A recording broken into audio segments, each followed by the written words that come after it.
Good morning. Now, we are expecting a full house, but clearly we haven't achieved that yet. So I was going to suggest that you might need to kind of move in your seats, but there looks like there's plenty of space, so don't worry about that for now.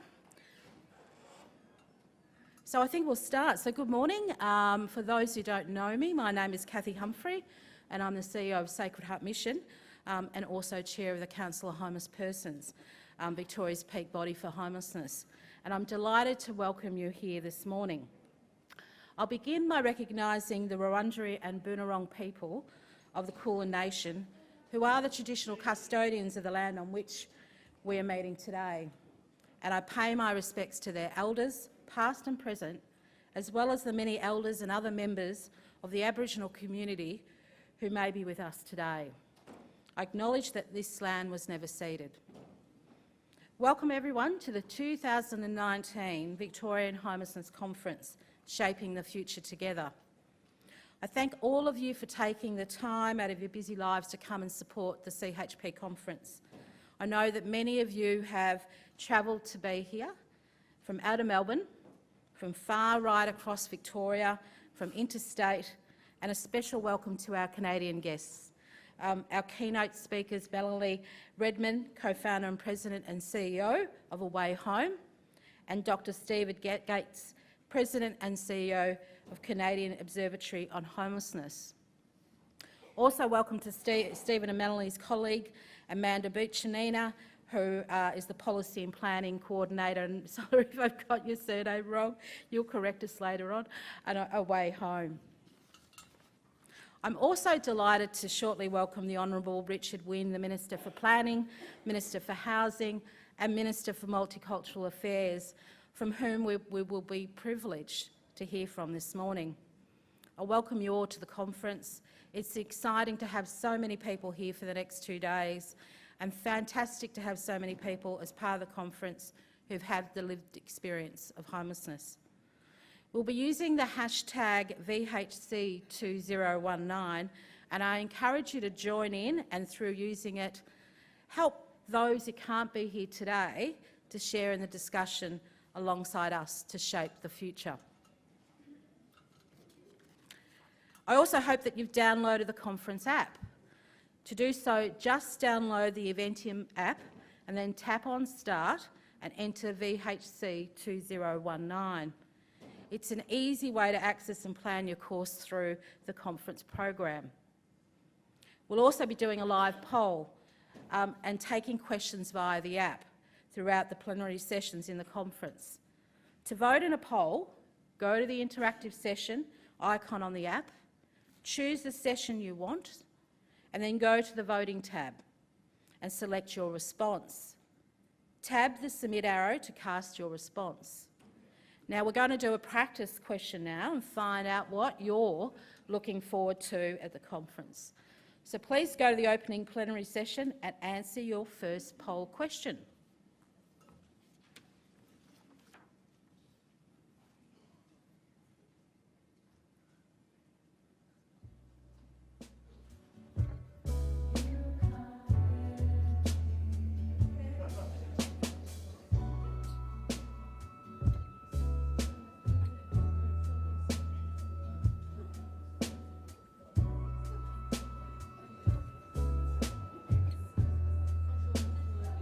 Not working?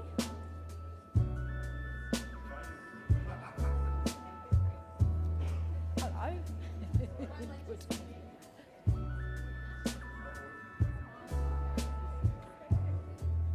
Can people let me know, is the app working?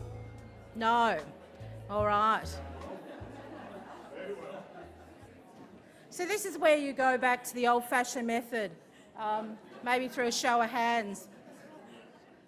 Oh, no, it's working now. Give it another go and see. We'll just play the music for a bit longer.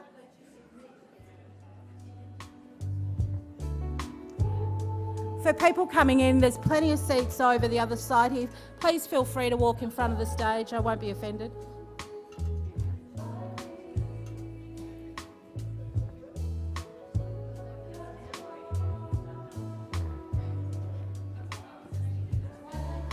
All right, we might stop trying and we'll give it another go in a couple of more minutes and see how we go, because we do need the app working. So let's the tech heads in the room try and sort it out for us, and we'll give it another go.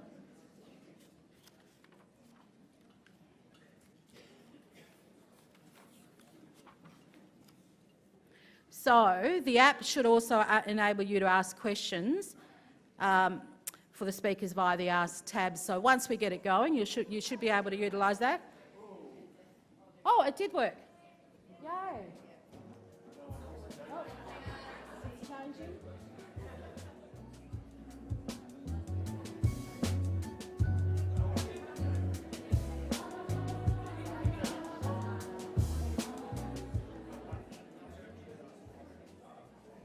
All right, we did get there eventually, but sorry, I didn't capture the results before they disappeared off the screen.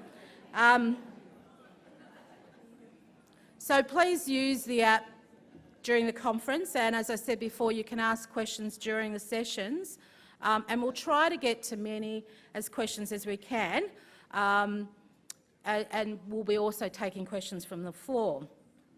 So as with the last conference, we again are partnering with Melbourne City Mission to provide a dedicated specialist youth homelessness program stream and an opportunity for 100 youth homelessness practitioners to participate. A warm welcome to you all. Now, this conference wouldn't be possible without its sponsors, and I want to take this opportunity to thank them. Our conference partner, Department of Health and Human Services and Melbourne City Mission, our major sponsor, Launch Housing, our session sponsors, Sacred Heart Mission, Homestretch and Vincent Care, our lanyard and name badge sponsor, Quantum, our lived experience participation sponsors, the Lord Mayor's Foundation and Uniting, our consumer participation sponsor, Rotary Club, and lastly, our exhibitors, Ask Izzy, Homestretch and Melbourne City Mission.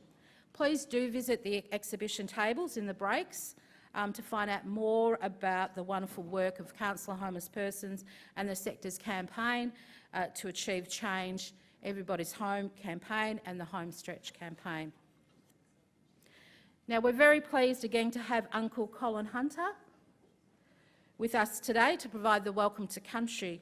Uncle Colin is both a Wurundjeri man and an emerging artist.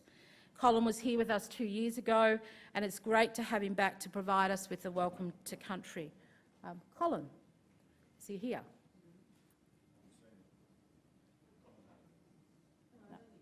No, here.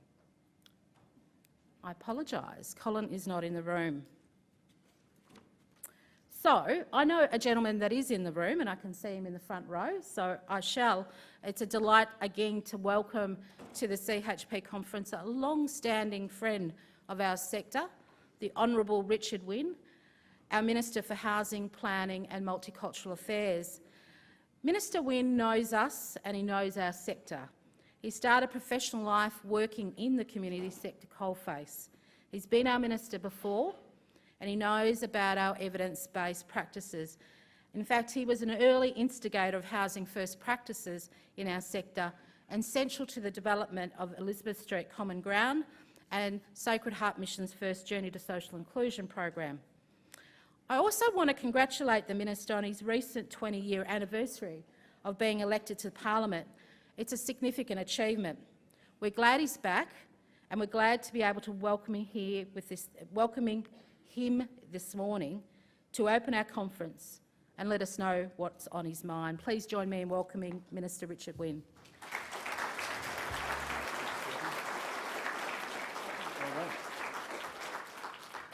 Thanks very much, Kathy. That's very, very kind welcome today.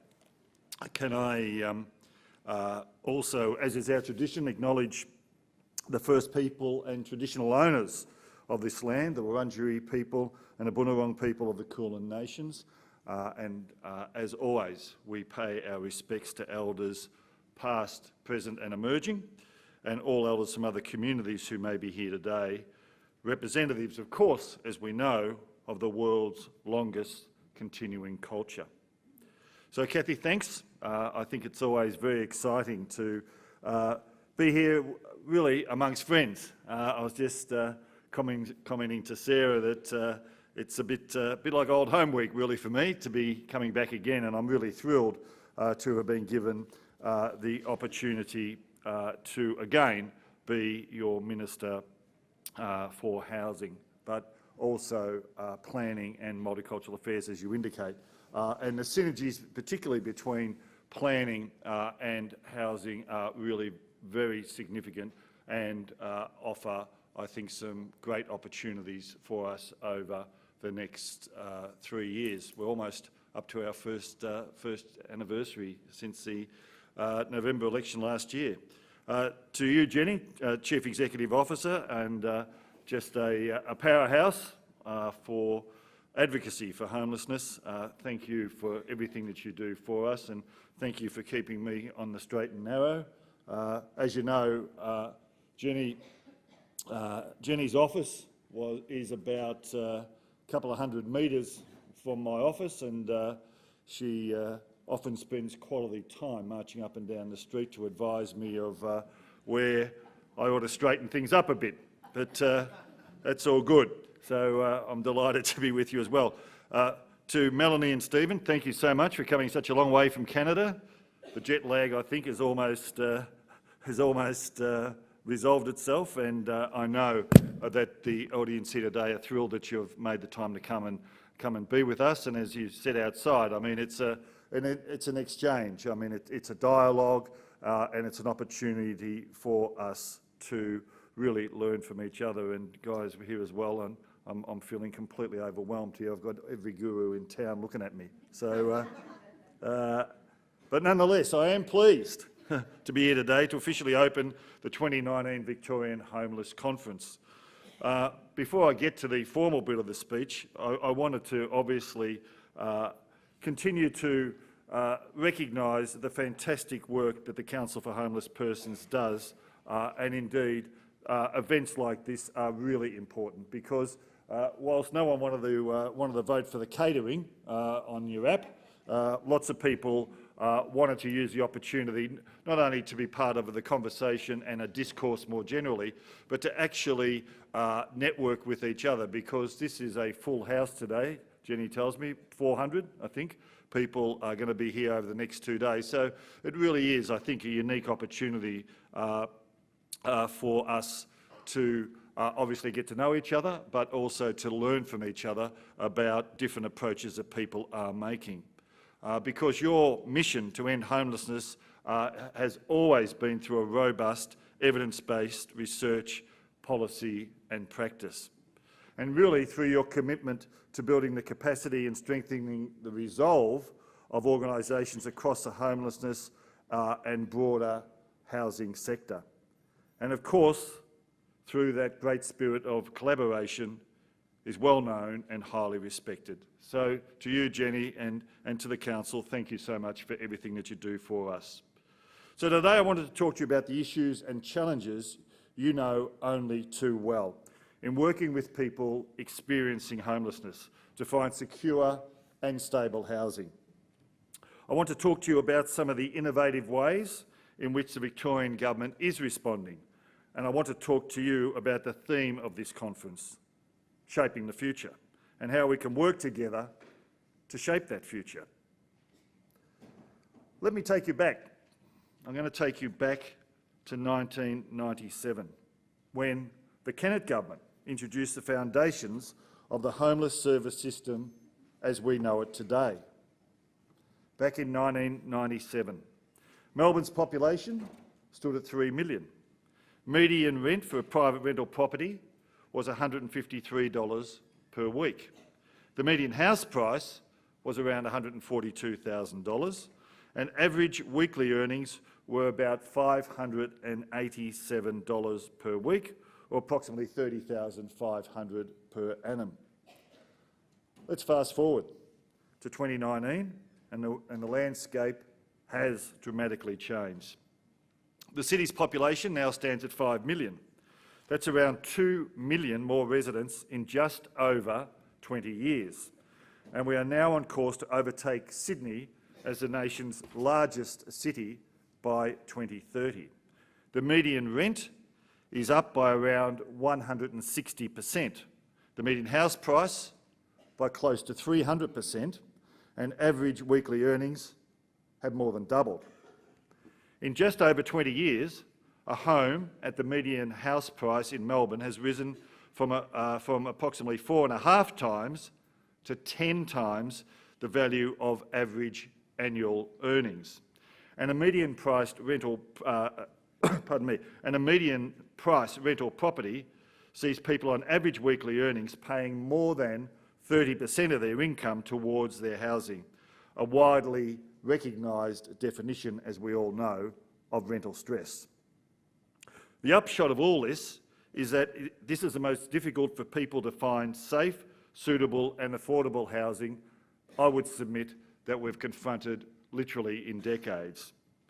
In 2017-18, close to 117,000 people presented to homeless services in Victoria.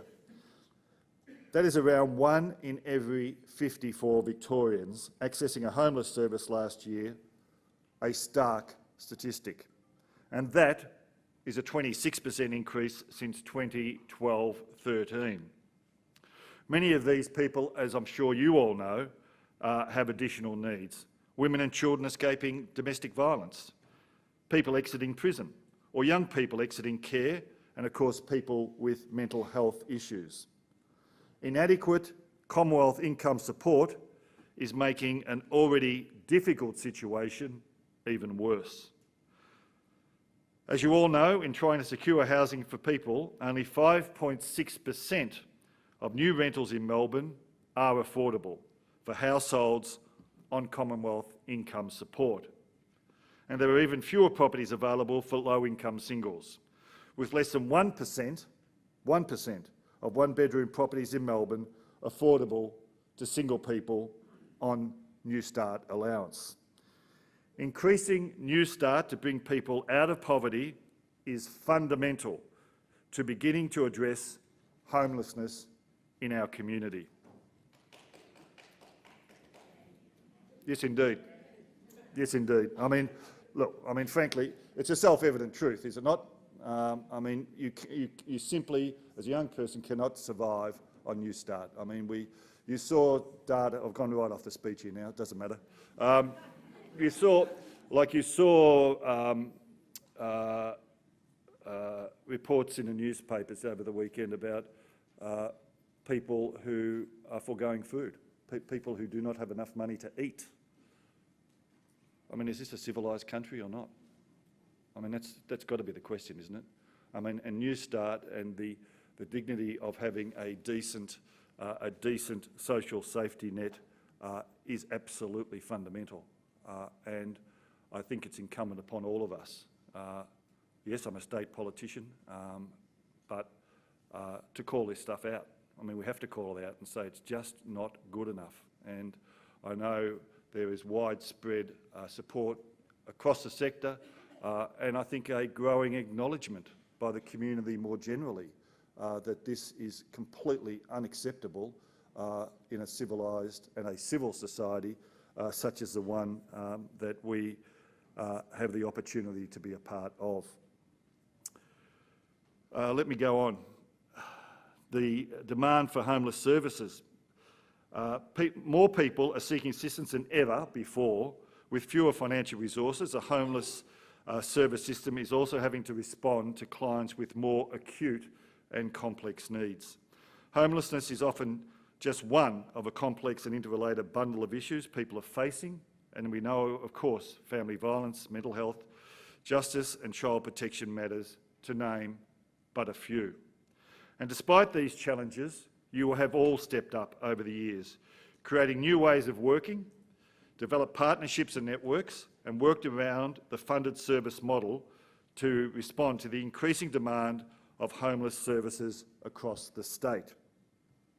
I talked earlier about the changing nature of our housing system and the shape and scale of demand for homeless services, because whilst we have made some critical new additions to the system, like the assertive outreach teams we rolled out this year, the flexible family violence support packages, the private rental assistance program, the Streets to Home initiative funded by the Rudd government, and of course as Cathy said, the Common Ground facility, which I funded last time I was a housing minister, yet some of the fundamentals of the service system have not changed.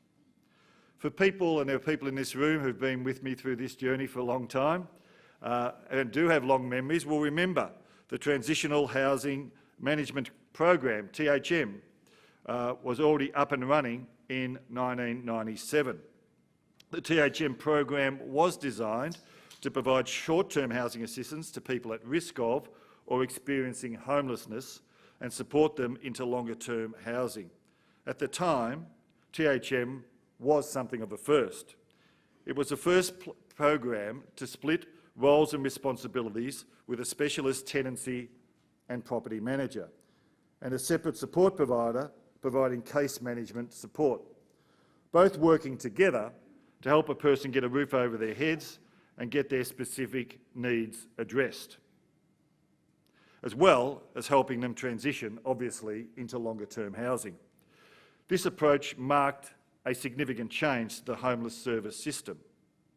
But what was innovative in its day, remember 1997, has not kept up with the changing housing market and our best evidence and knowledge of how to break the cycle of homelessness.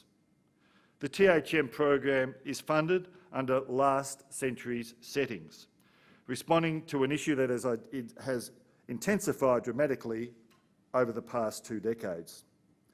And despite its limitations, this program still provides access to housing in a market that we know is incredibly constrained. It is in fact the largest housing resource we have in the homeless service system, which is why it is vitally important that we use it in a way that is going to be more effective in improving the lives of people who need it. We as a government are committed to continuing this vital program into the future, but now is our chance to reshape it. And I've asked the department to work closely with the homeless sector to review the THM program, policies and settings to make it a program that works in the housing market that we have to confront today. The work has started, and with your input and the wisdom of people with a lived experience, we're learning how we can change the policy settings to get better outcomes. But the THM program is just one part of a broader story about the future of homeless service systems here in Victoria. The fact is that many of our policies, guidelines and funding mechanisms have simply not kept pace with change. They are, in many cases, outmoded. I know there are many occasions when you have delivered great solutions for people experiencing homelessness, despite the policies, guidelines and funding mechanisms we've had in place. So here's an opportunity. It's an opportunity for us to reshape them. And let's work together to reshape our service system so it's easier for you, one, to intervene earlier to divert people from homelessness, second, to get people into stable accommodation as quickly as possible, and thirdly, keep people in their accommodation. These are the principles that will underpin the development of a more responsive and accessible homeless service system into the future.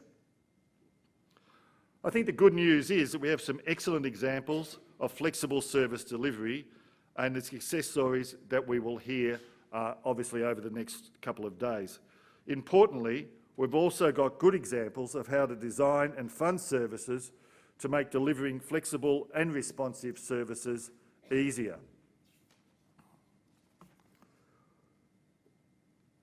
I think my job as your minister is to harness the experience and knowledge that we collectively hold across government and in this sector to deliver high-quality homeless services. Put people at the centre, place-based and connected to other services, and focused on getting the best outcomes for people. Working together to shape the future service system that reflects your needs and the needs of your clients will give us the best possible chance of delivering homeless services that will fundamentally change people's lives. Just a few words about the Private Rental Assistance Program.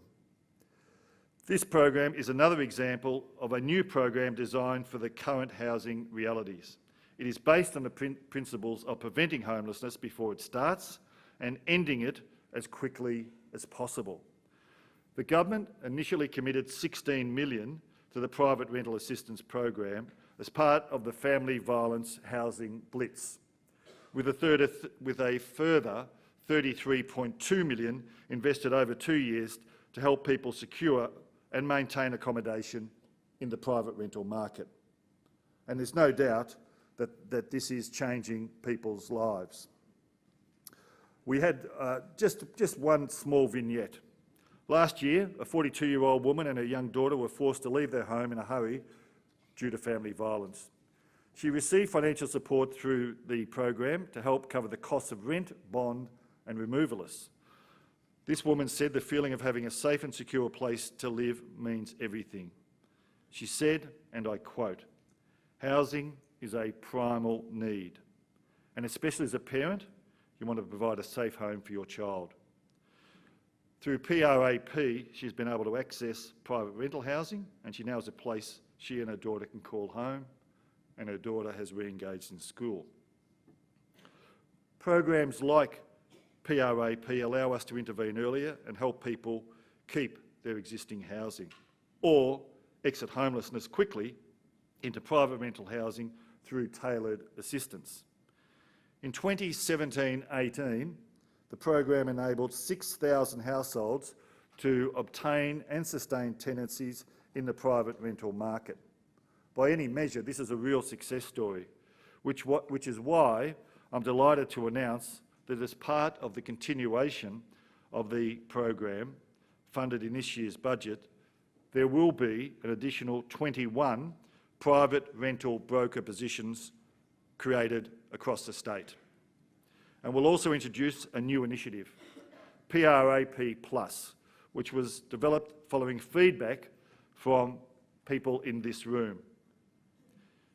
You saw the need for increased practical support for some households accessing private rental, and there will be an additional 25 positions for the PRAP Plus initiative. These new support worker roles will provide practical assistance to help people find and obtain and sustain, most importantly, a private rental home. There's also an opportunity for some of these new roles to focus targeted support to particular groups who have not used much of the PRAP program in the past. Young people and Aboriginal people. It is by working with you in this room that we've shaped this program to better meet the needs of people walking through your doors every day.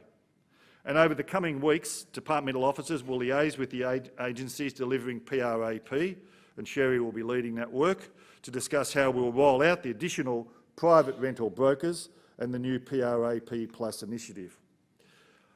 Before I do finish, I just wanted to acknowledge the Ministerial Housing Advisory Committee who have done really sustained work, not only with me but also my predecessor in Martin Foley, who of course was previously your minister. You've done a power of work, and we very much, and I know I speak for Martin as well, we very much thank you for the commitment that you have made, and you can see through the inputs that you have provided to us how we've been able to continue to shape and reshape the programs going forward. So I do hope you have a fantastic 2 days here. I'm delighted that we've got our esteemed international colleagues here with us.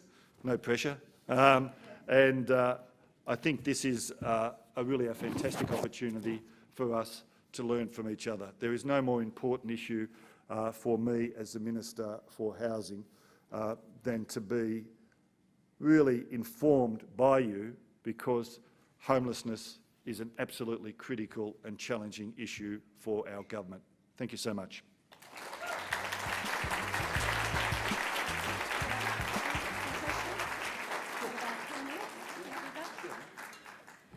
The Minister's going to stay with us for another 20 minutes or so and take a few questions. So I might welcome people who've been standing to come and grab a seat. There's plenty of seats over this side of the room. And there is a mic just in the middle aisle, 4 or so rows up. So if someone has a question, I'd invite you to come to the mic.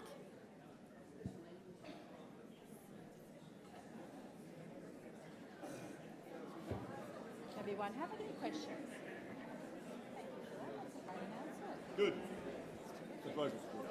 Yeah. Really good. Like that sort of. Well, we've got to make that club and mental health work, don't we? Yeah. I mean, it's got to be part of it. It's got to be part of that. Solution. Yeah, absolutely. How are you? Do you want me to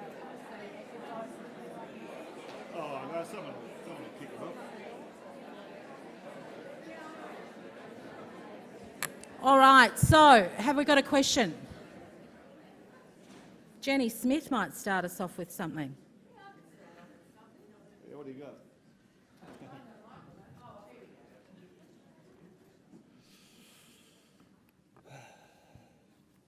So I could be talking about myself, Minister, as the elephant in the room, but could you give us a bit of a perspective on what the government's thinking is about the social housing component that we're all hanging so desperately on to leverage the support that we're currently providing and that you're augmenting today with your announcement in terms of PrAP workers, which is fantastic. Yeah.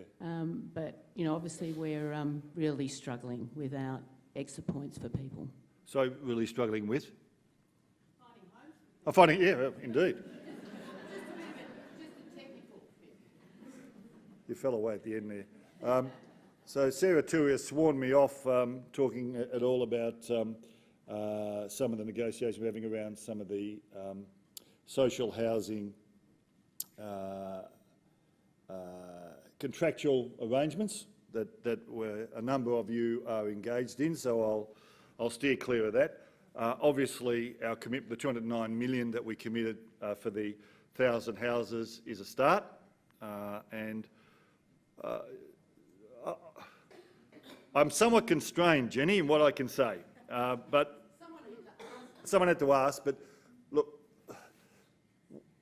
we're having some very, very interesting conversations within government. That's all I'll say at the moment. But you may be well pleased with them.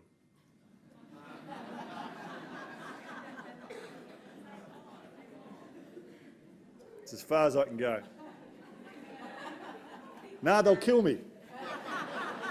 They will. They'll kill me. Anyway, we'll see how we go. We'll see how we go. What do you think I'd ever give it away? Anything we can do to help, Minister? Your advocacy is always noted.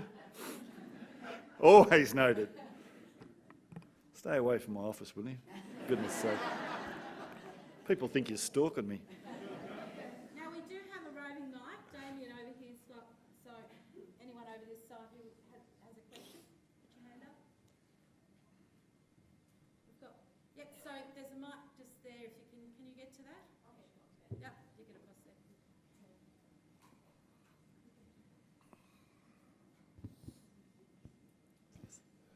Hi, I'm a homeless person, and what I'm interested in is where we're all going in respect of the automation, which is going to render many people homeless. I would say in the next 7 years. La Trobe's talking about 40% unemployment in the next 7 to 15 years.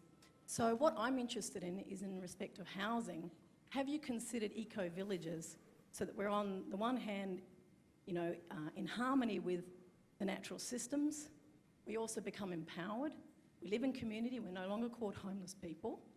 We're actually people who are setting the future and reshaping the future into a low energy, sustainable life. What's your thoughts on that? Yeah. Well, as you know, I mean, we have a very ambitious policy as a government, particularly in terms of renewable. So by 2030, 50% of all of our power will come from renewable sources, and that's a big challenge. But part of that also is a conversation that we as government need to have, particularly about the provision of housing more generally that is more sustainable and environmentally much further up the gradations in terms of its sustainability going forward. And I think this is a challenge for us, particularly in building the first 1,000 houses that we have to build, that they are energy efficient, the most energy efficient as possible, because we know that the significant weight of utility bills falls, of course, on low-income people. So that I think it is incumbent upon us to build properties that are incredibly efficient, both in the public housing sector and the social housing sector. It's good, obviously, from an environmental point of view, and obviously from a social point of view for the people who are living in those properties. Any more questions? Minister, I must say I'm very excited to hear the thinking that's going into homeless sector reform. And we're very much waiting anticipation, I guess, of some details. So are you able to share with the room what's coming our way? No. How far off are we, Sherry? She's not bad, is she? She used to be with you guys. I mean, what are we talking? Sorry, just quickly. I was tweeting. I'm sorry, I was tweeting. Well, you didn't even hear the question. You had one job to do. How far off are we? We're working really close. No, you can just do it from there, mate. Really closely with the Ministerial Advisory Committee, who are giving us lots of really good advice on how we can start to restructure the funding and the funding and the guidelines that you're all working under that sometimes make life harder than it needs to be. So we're very keen to be working with you, whether that's through a formal announcement through the Minister or whether that's just getting on with it as well and having those conversations. So we're already starting to work in that space, but I would say that a lot of the thinking's already done with the Ministerial Advisory Committee, and we've been consulting with the sector since early this year on what some of those changes might look like. That's on the spot. And I think Kate Coleman might have the mic. Yes. So, I was just wondering, it's such a wonderful opportunity that you're Minister for Planning as well, what opportunities that might present to do more in the housing space. Yeah. Well, we've done a fair bit already, particularly in terms of amending the Planning and Environment Act to allow local governments now to enter into agreements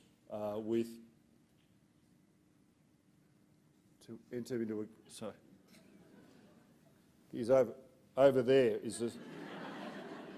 You got to go over there. To enter into it's typical of the community services sector, isn't it? Never on time. What was the question? Oh, yeah. So the to amend the Planning Environment Act to allow local governments to enter now into voluntary agreements with developers, particularly to achieve social housing outcomes on sites, which is, I think, a good start. We've also obviously got our inclusionary zoning pilots, which at the moment we're getting away on state government-owned land as a precursor to potentially amending the Planning and Environment Act to include inclusionary zoning more generally. But that's something that we want to learn from the experience of inclusionary zoning on state government-owned land first to understand it, and obviously to hear from our colleagues who have done a lot of this work, particularly in Canada and the US as well. And when you do talk to people from overseas, they say, so what do you mean? You don't do this? Well, we haven't.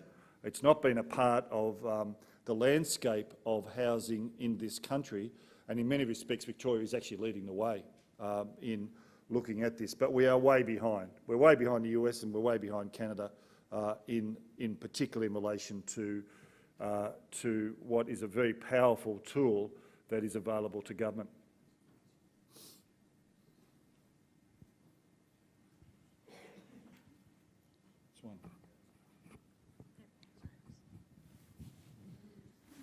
just got a question at the front here and then we'll go to the middle. Good morning, Minister. With a federal housing minister and a federal assistant minister for homelessness, what opportunities do you see arising out of the creation of those portfolios for Victoria?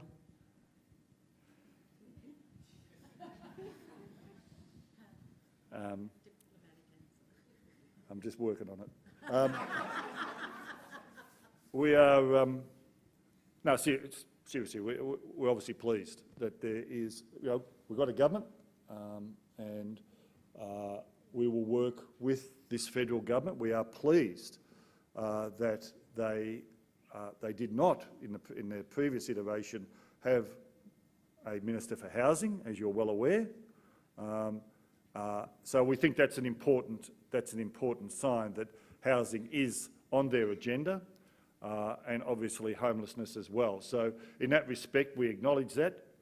We've made it clear, the Premier's made it clear on any number of occasions. They are the elected government, and we'll work with them, and we'll look for opportunities to partner with them.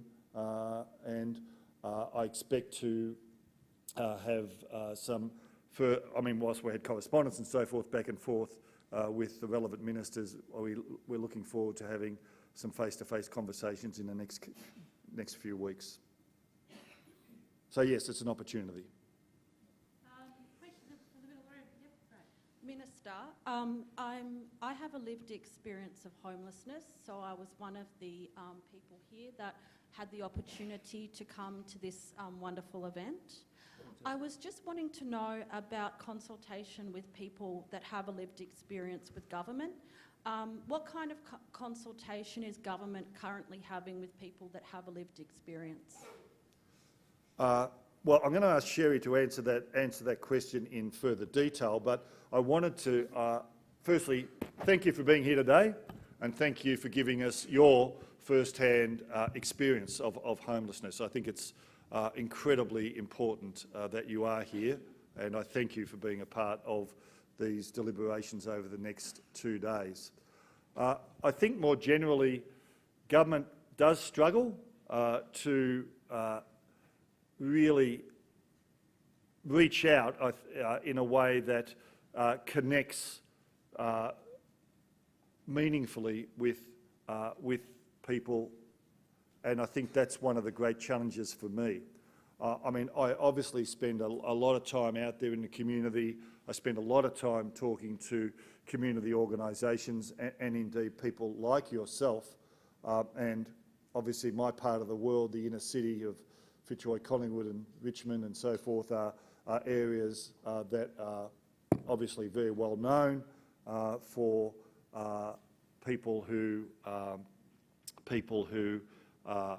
have experienced and continue to experience homelessness. So, I have a lot of first-hand experience, clearly, of the issues, but I think more broadly in government, consultation is often incredibly challenging for government.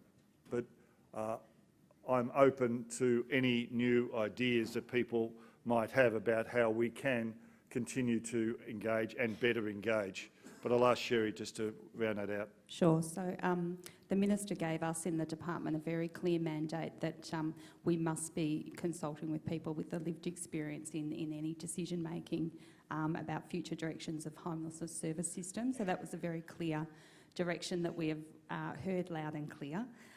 So the Ministerial Advisory Committee that the Minister referred to has people with a lived experience as representatives on that committee.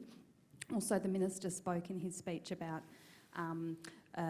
changes to the homelessness as a transitional housing management program and bringing that up to more contemporary funding and guidelines. And there are people with a lived experience who are part of that working group and that reference group. I think they're here today.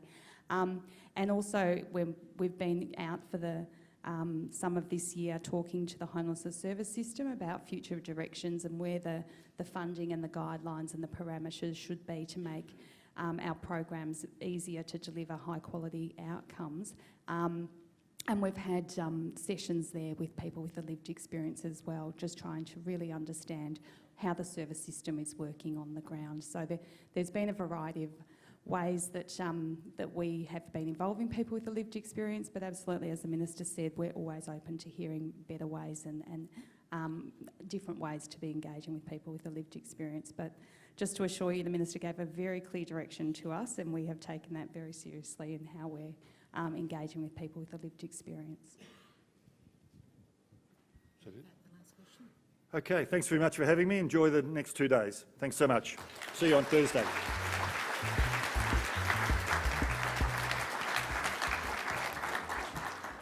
Thank you, Minister, and I can assure you we're all looking forward to working with you to achieve and implement homelessness reform. And thank you for your announcements today, in particular the sustaining private rental for our clients. So, encourage people to come on through before we start the next session. There's heaps of seats over this side of the room. So whilst you're all settling in, I'm delighted to introduce Bevan Warner, who's the CEO of Launch Housing and a CHP Board Director. Bevan's going to introduce the keynote plenary address. I've got a problem with that word, but I got it out there. So welcome, Bevan.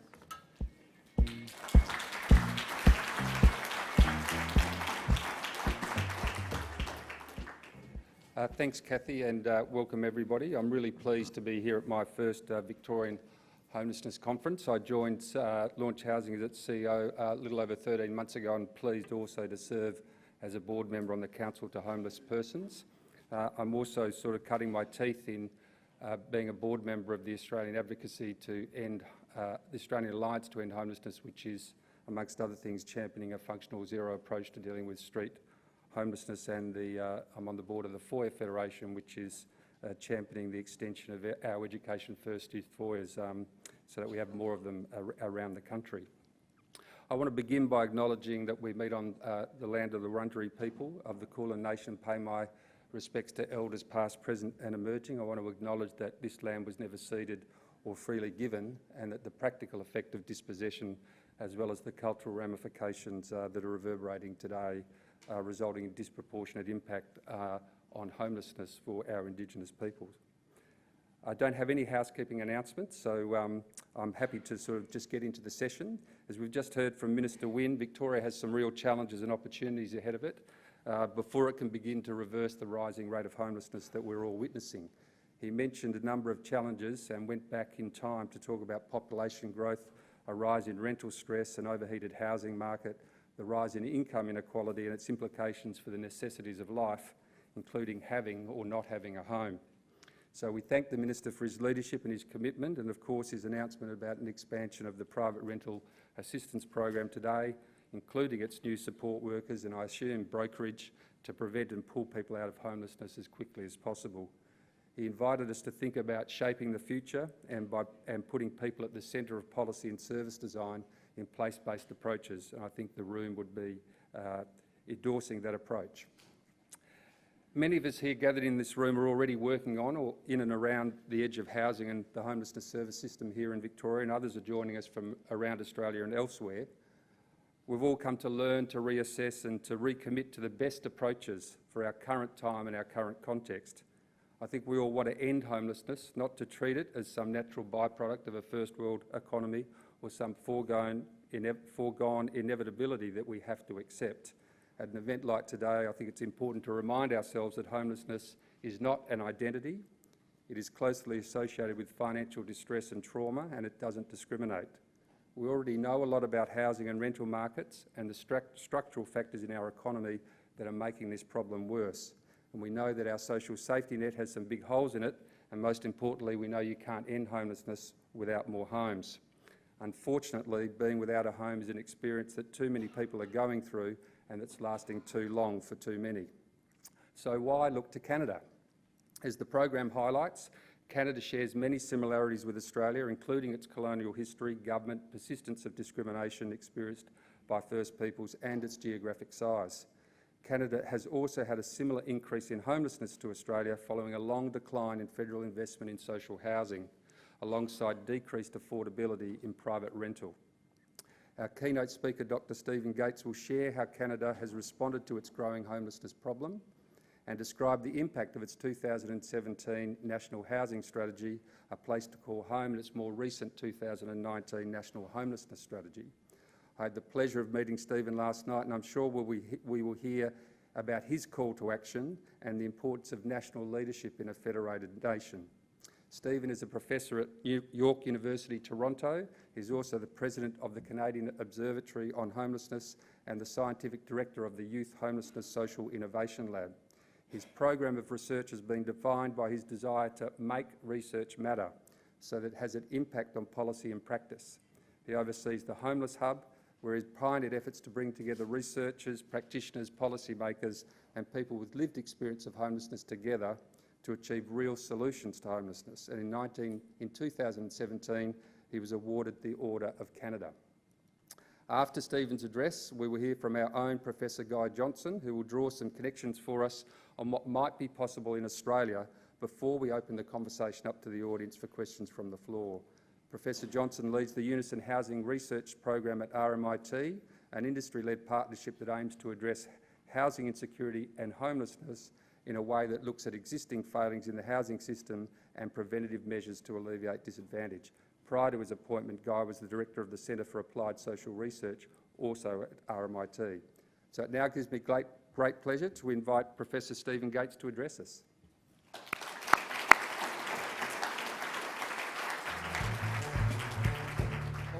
Here we go.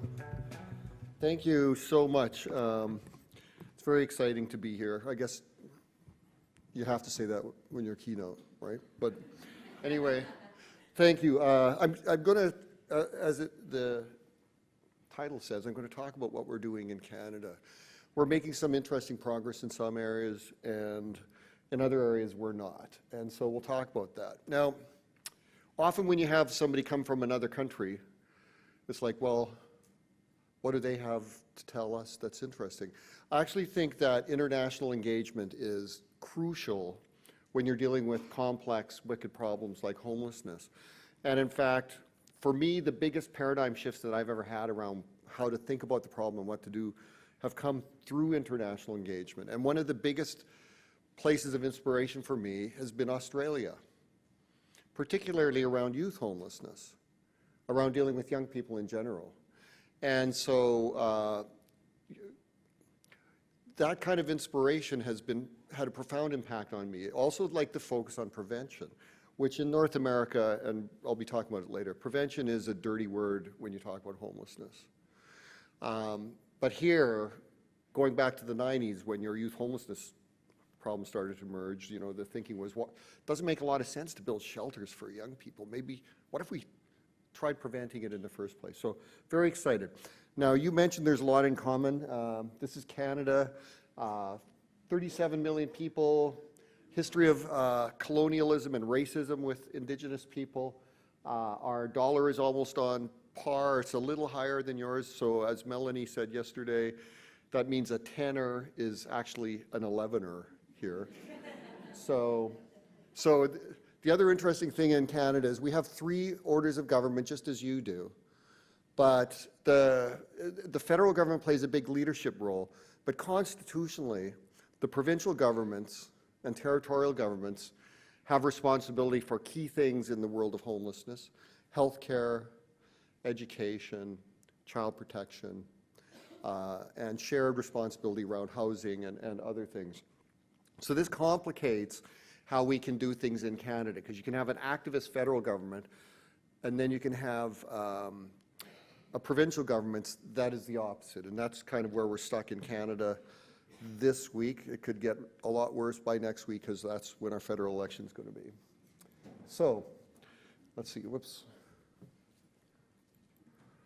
Okay, I'm going to have to use the phaser here. So duck. Okay, I'm going to start by talking about Canada's affordable housing crisis. And one of the interesting things when you look at our affordable housing crisis is we actually know exactly how we got there, right? From a policy perspective, we created this. And that's hopeful in a way, because if we know how we mess things up, hopefully that's going to point us in some direction about what to do about it. So we created this crisis in a number of ways. The first one, and this is in the 1990s in Canada, we started to see major shifting economic trends happen as Canada deindustrialized. So for the middle, so what we saw is the top 20% had increases in income, the middle 40% stagnated, and the bottom 40% had a relative decline. At the same time, we had increasing pressure to reduce taxes, right? Partly because of these trends, right? But as in North America, in the United States and Canada, a lot of those tax reductions went to that top 20%. But the other thing that happened was the rise of neoliberalism. Now, I'm saying that term with caution because when I have a graduate student write a paper understanding neoliberalism in the time of, this or that, I'm like, what do you mean exactly by this? But I think like the homeless or the housing crisis in Canada is a perfect example of neoliberalism, where what took hold in government in the 1990s was the idea that the state should not directly invest in housing. That's not the role. So we went from a time when, in the 1980s in Canada, the government of Canada invested in building between 18 and 20,000 new units of social housing annually, to a policy that shifted to, oh wait, I'm getting ahead of myself. First was the cuts to social spending, right? So we had Conservative government in Ontario, our largest province, over a third of the population, and they cut welfare rates by 25%, right? Because all those lazy welfare people. And in the ensuing years, even when the Conservatives were out of power, very rarely were there any increases to that rate for welfare. It wasn't, there were no inflationary increases. So currently it's about $680 a month people receive for welfare. If they had not cut it back, that'd be $962. That would still not be enough because the average rent in the City of Toronto for a bachelor apartment is $1,100. Right, so even if you team up in a bachelor with two other people, you still aren't likely going to have enough money for food. So this is, a crisis that we created, and a cruel one. But to get to the affordable housing piece, right, like this is where that grand neoliberal experiment happened, right? Decline in direct federal expenditures on affordable housing, on social housing, and instead an increase in tax expenditures, meaning tax cuts, which is lost revenue, to support the private sector to build housing, and subsidies for home ownership. And in our current federal election, the main political parties are still fighting over each other. We have to give people more subsidies to buy homes, right? It totally skews the market. So hand it over to the private sector, trust us, they'll build all the affordable rental housing we need. So what happened? The federal expenditures continue to decline. This only goes up to 2012, but the trend, we have another table later. Now, this doesn't look like a precipitous drop in spending, but it in fact is, because most of that spending in the latter years is going to pay off mortgages for the social housing that was built in the 1970s and 1980s. So it's not actually an investment in new housing at all, right? And so that blip there is during the financial crisis of 2008. So coming up to 2006 even, right, we lost 100,000 units of housing that were not built. Since 1990, in addition, the population of Canada has increased by 1/3.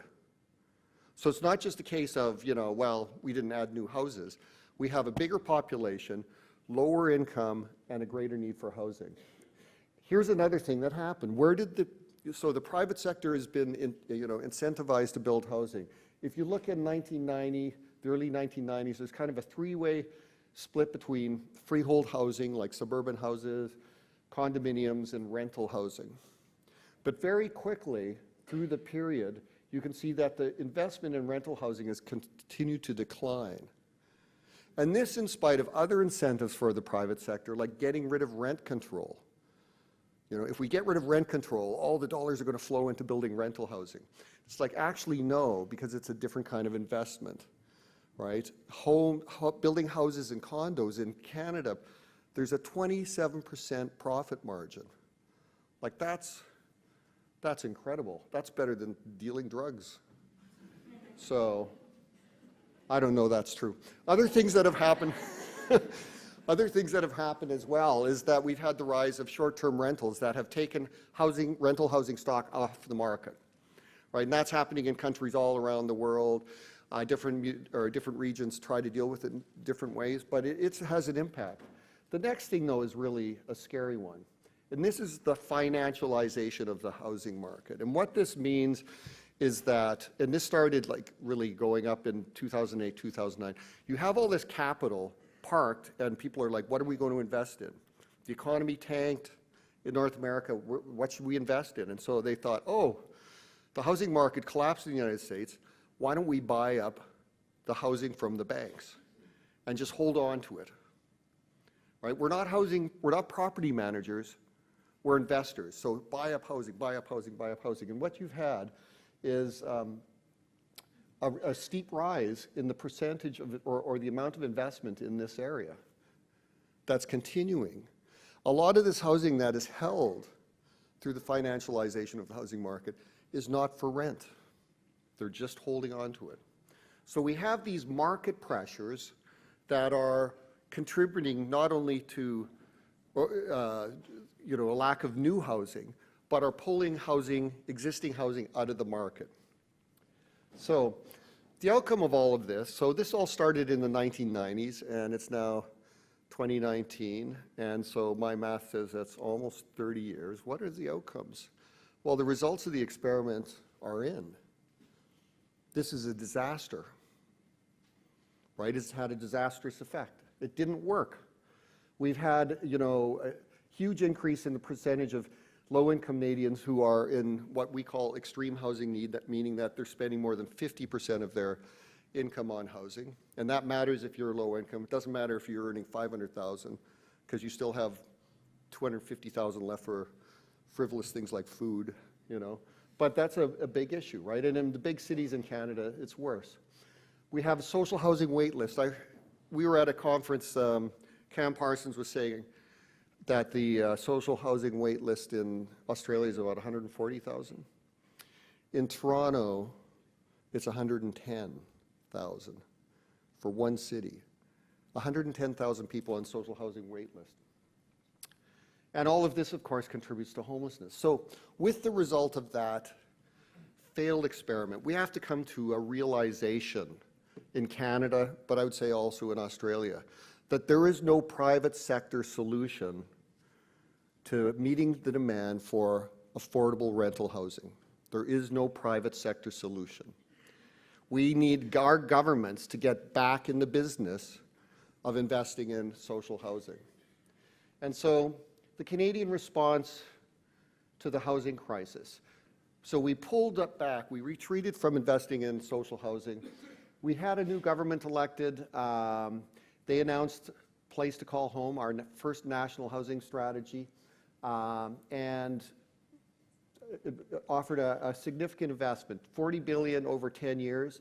There was a lot of concern at the beginning because people were like, why aren't the dollars rolling out? Why is it all back-ended? And in fact, in government, and this could be true in the Australian context, if the federal government started rolling out the money to the provinces and the municipalities, just like push the money out the door, what would happen, in fact, what did happen in Toronto, we're giving you $200 million more for housing, and the city goes, great, we'll take that $200 million. We're going to reduce our spending by $200 million, and so it has zero net gain. So to get that money out the door, they have to have ironclad agreements with other orders of government, so to ensure that those governments don't reduce their spending and backfill it with federal dollars. But the plan is to invest in new housing, new social housing, co-op housing, to repair housing, because so much of the social housing in Canada is in disrepair. There are units that are unusable, right? So this is real investment. And so here are some of the targets that they have in this.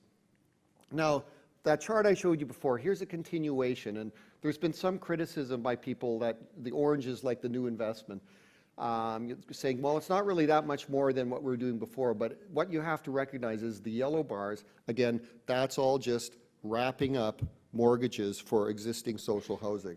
So this is actually a significant new investment. We're hoping next week it won't mean, if there's a change in government, that they'll cut this out. One other thing the government of Canada did is they declared housing a human right.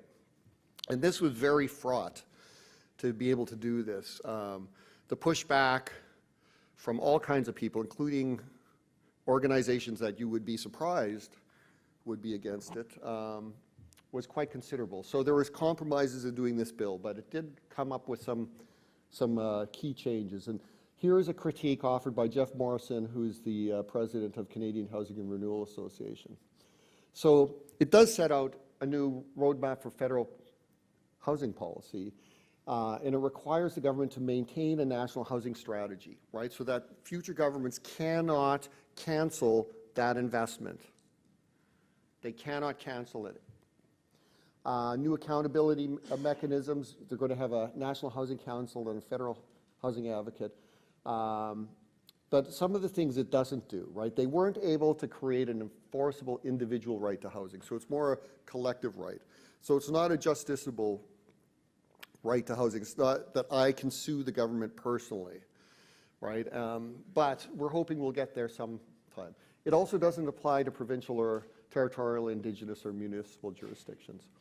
And it's not part of our, constitutionally protected. So it doesn't get us all the way where we want to go, but it's a good start. Okay, just checking the time, because I could go on and on. And I know that's what you're thinking. You can, okay, now let's talk about modern mass homelessness. So people often say, I'm sure it's here, well, there's always been homelessness, there always will be, but modern mass homelessness is distinct from historical experience of homelessness in Canada, which typically was a very small group of people, typically single adult men, that kind of thing. And starting in the 1990s, our homelessness problem exploded in Canada to where we're at today. Now, in dealing with homelessness, I would say there are three areas you can focus your energies, right? You can focus on preventing, so stopping people from becoming homeless in the first place, or intervening early. You need a crisis response no matter what, because even with good prevention, bad things will happen. And then you need to move people out of homelessness with housing and supports. And so the first phase of response to homelessness is to focus on the crisis response, right? And so, from the late 1980s, we started with that small number of people, and then it started to expand, right? And we don't have good data to really see if it's shifted much over that time. It's only in recent last 5 years that we started to collect better administrative data. But in responding to homelessness, this is where our energy's gone, and you can understand why. All of a sudden you start seeing people on street corners sleeping just as you do here in Melbourne. You see that in Toronto. In Canada, we get particularly concerned about the winters, even though summers and the heat is more dangerous in many ways than winter. But that's where we put the investment and the effort. And this is all important work and well-meaning, but you can't build a response to homelessness that relies just on this. So the emergency response involves these things that are well-meaning, drop-ins and soup kitchens. I worked with a nutritionist who was saying, like soup, the idea of soup kitchen is insane because soup is actually not really that nutritious. It's mostly water, right? But we think of it as like nurturing. Specialized programs, health and employment. The important thing in Canada, in many of these environments, we infantilize people. We treat them as if they're not, cognizant or thinking adults. We put in special rules and regulations, curfews. You can't come in if you have the smell of alcohol in your breath, which, if that was true in my house, I'd be out on, I'd be out every night. So, You can't, oh, I thought I heard something. It's like, I'm looking down here, did I kick something? You know, it's like you don't give money to panhandlers, you know, because this person you're giving money to is incapable of being responsible to handle coins. So we wind up treating people in these really ways that are undignified and are not rights-based. The other thing we do in Canada is we use law enforcement as a way of dealing with homelessness. So we have things where we criminalize acts of homelessness. So people are issued tickets which they are unable to pay. It's like you're panhandling, they're going to give you a ticket for $70, where your response should be, well, should I panhandle more to pay for the ticket, or what should I do? And people wind up with huge debt loads, like thousands of dollars of debt. So when they exit homelessness, there's a rent collect or a repo person at the door asking them for their money. So the crisis response is not enough. The other thing is the emergency response is actually expensive, because sometimes people say, well, it may not be the best we can do, but it's all that we can afford. And we know from research in Canada, I don't know if there's much research here, I think some, on the cost of keeping someone in a state of homelessness. The costs accrue not only through the delivery of homelessness services, but the reality that when people experience homelessness for any prolonged period of time, their health and mental health decline, they're exposed to trauma, they often use substances to take away the pain, which is also surprising, because lots of people do that. They experience criminal victimization at rates that are way above the national average. And so that means they're touching other public systems, like healthcare, emergency rooms. That means that we use law enforcement. We put people in jail who are homeless. The most expensive housing program there is in Canada is a prison cell, right? Yet we use that as a response to homelessness. So there's an economist in Canada called Eric Latimer who did some analysis of the At-Home Chez Soi project, which was 5 cities in Canada. And he calculated that the annual cost of keeping someone in a state of homelessness in the city of Toronto, for instance, is $59,000. $59,000. You could like house that person and slap 2 social workers on their back, and it would be cheaper, right? Housing first cost is $22,000, right? Now you would think an economic argument would be enough, but it isn't. And that's a question we have to figure out, like, why aren't we going down this road? So finally, on the crisis response, I'm not knocking people who are involved in that important work, but I do want to just use this as a metaphor. You know, this is the city of Kelowna, about 70,000 people. There was a fire that came to the city. I know you have fires here as well. Came to the edge of the city. This is 2003. And soon people were like, we were going to have to evacuate. Pretty soon houses started burning. The city was on fire, and they had to evacuate 23,000 people, right? And so what did people do? Some went and stayed with relatives, so they were couch surfing. Other people rented motel rooms. It's a resort town, so there was some of that. And for those who were left, what they did is they commandeered school gymnasiums and hockey rinks, because it's Canada, and put cots side by side by side by side in the hockey rink, gave people brown bag lunches, right, that kind of thing. And then, so there you have a crisis response. It was handled really well. It met people's needs, it kept them safe while the fire was dealt with. Now, that was 2003. If you went in to a hockey rink in Kelowna today and there were cots still there and people still living on those cots, and many of them had been there since 2003, you'd be going, you know what, we really fucked that up. I didn't just say that, did I? Right, it's fine. Guy said it's fine, so, you know. So what the problem is we've mistaken what is a crisis response for the response, right? And we, as I say, we'll always need a crisis response, but it should be structured to do what it's meant to do. Help people in that temporary space where they've lost their housing. So, phase 2 of responding to homelessness in Canada happened around the middle part of the first decade of this century. So there were like this formula Plans to end homelessness implemented. I think that's a great idea. Adopting housing first as a critical intervention, fantastic. And focusing experiences on chronic homeless populations, high acuity mental health and addictions problems. So that became like the new way of thinking about it. So the housing first idea, of course, housing first involves, getting people direct access to housing with no preconditions and wrapping supports around them based on what the person wants and what they need. The At-Home Shuswap project in Canada was a large federal investment, over $100 million on demonstration projects on housing first with randomized control trials. It is the largest research project on housing first ever done in the world. And we had at that time a conservative government that was against research. They were burning environmental research, not just destroying it, but burning it, so it creates more environmental problems. Didn't like research at all, but they liked this project. And it actually changed government policy to focus more on housing first. Now, it's been really tough, though, because there's been pushback across the country on housing first. And in Toronto, for instance, it's not well entrenched at all. So that's important change that's happened. Another change that's happened is that we've kind of come around slowly to realizing we need to address Indigenous homelessness in Canada and think about it in new ways. So Indigenous people make up 4.5% of the Canadian population, but they make up over 30% of the homeless population.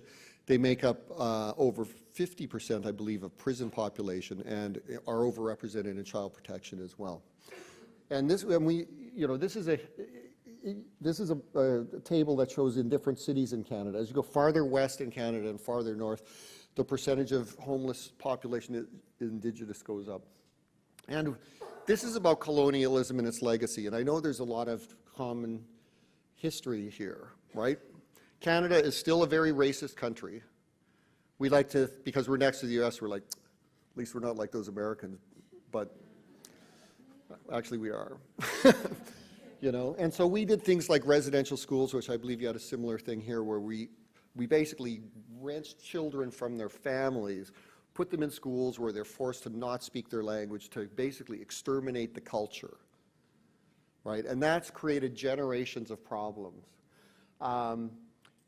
In the last, I think it was about 5 years ago, there was a Truth and Reconciliation Commission of Canada, led by Indigenous people, that basically went through all the aspects of this history of colonialism, but came up with these calls to action, right? And it's this thing that is like one of the best things to read. It's like got a copy and I like sometimes just randomly flip through it because it kind of outlines what we need to do.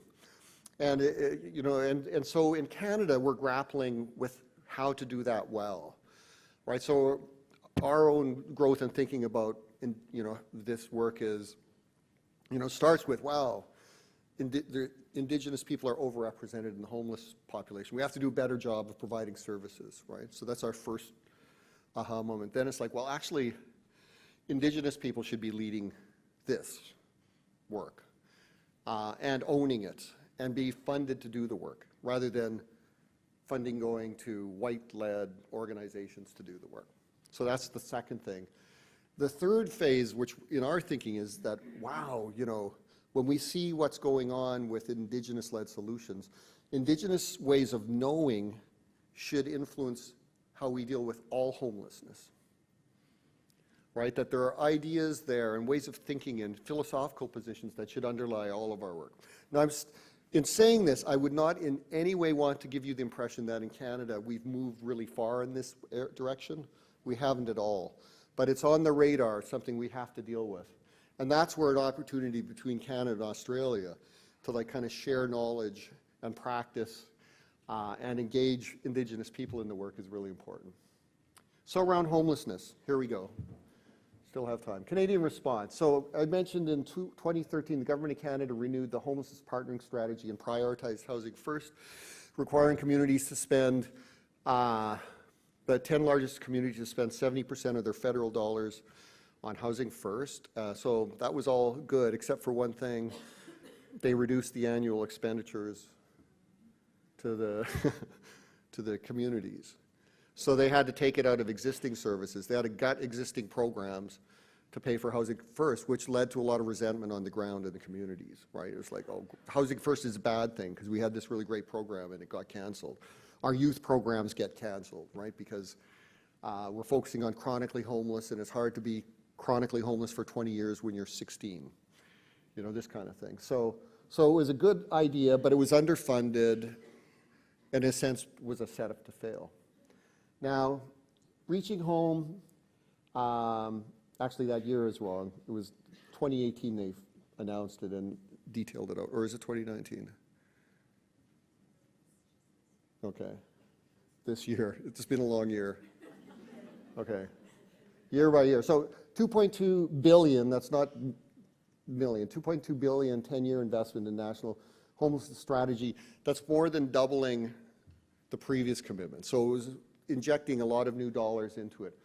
Expanding the program's reach, what they did do is they stepped back from the prioritization on Housing First because they wanted to give communities more flexibility.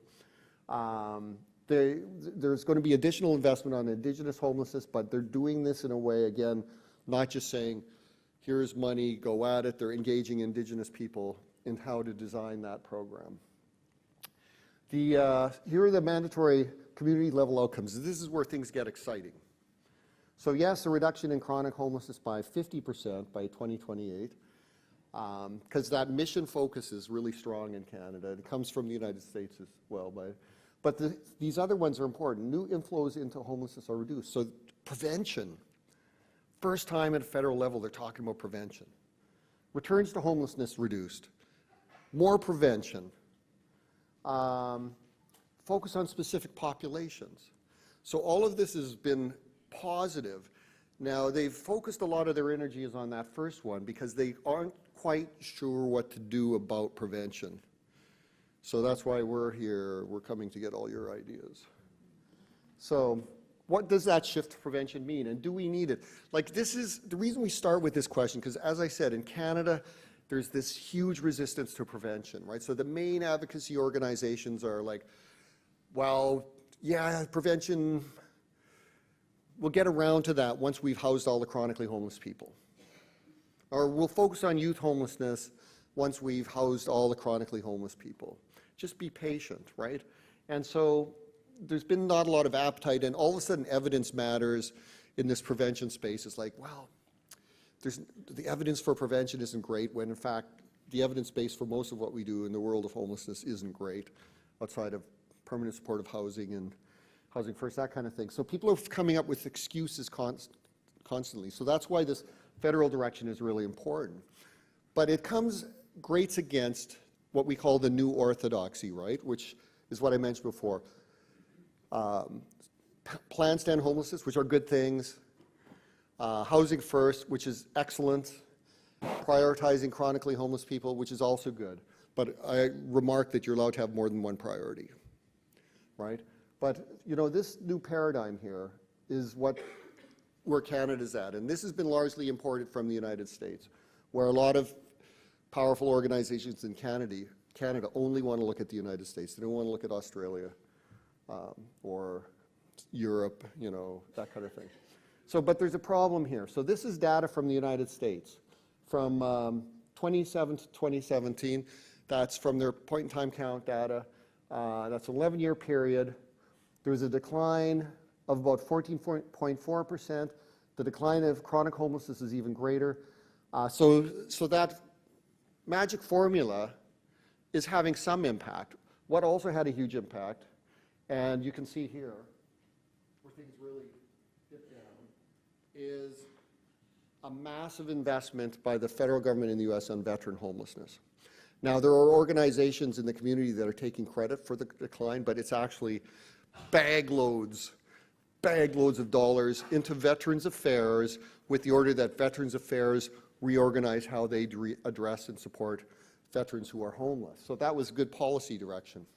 Now, the reason why the promise is challenging, and this idea that we wait for prevention until we do all this, is because in calculating that rate of decline, which I did, and assuming nothing changes, right? No more climate change, no more migration, no more problems in housing, we will get to the end of chronic homelessness in 2044, right?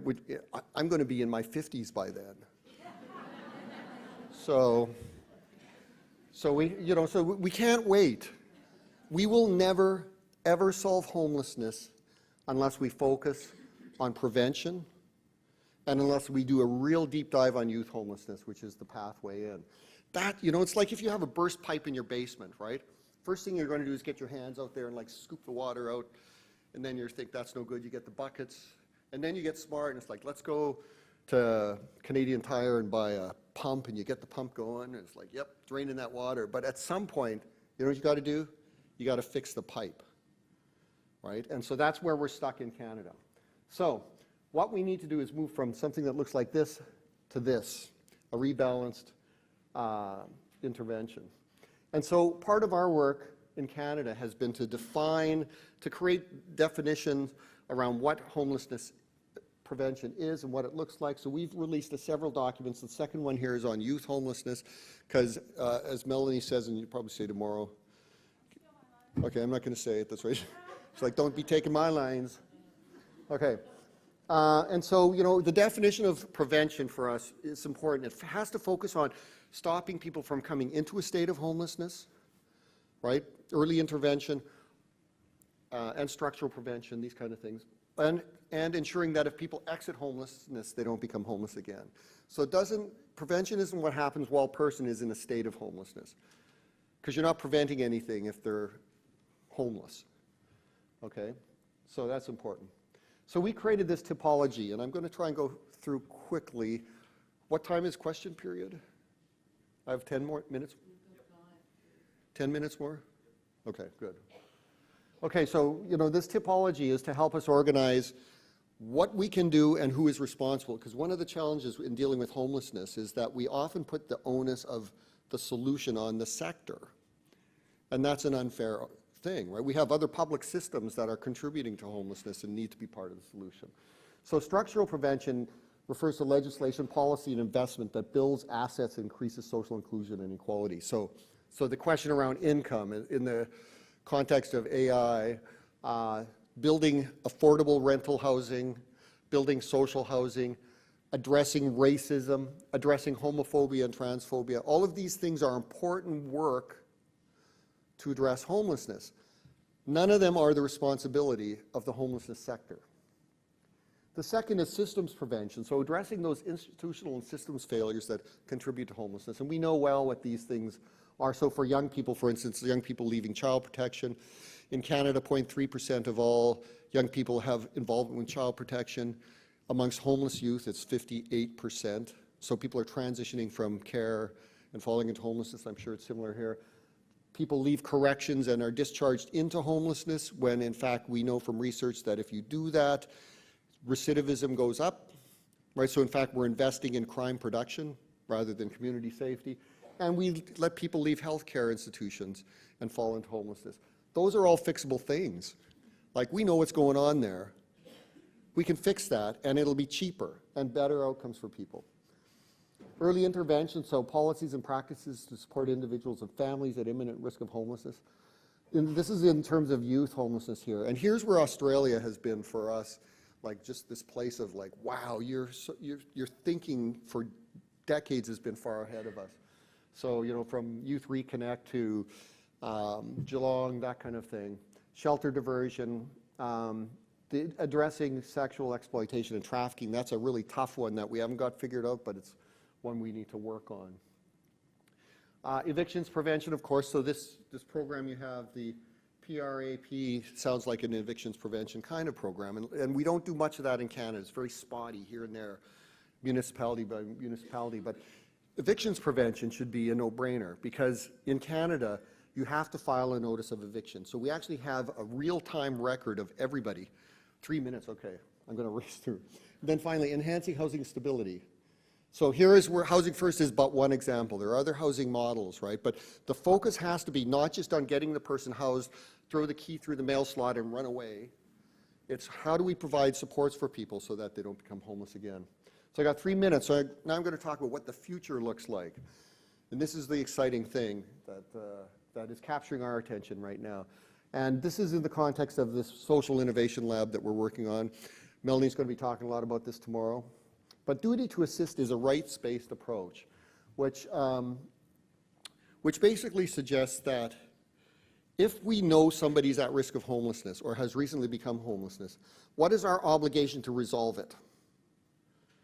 Because in Canada, we mostly go by the bootstrap method, which means we wait for you to figure out the problem yourself.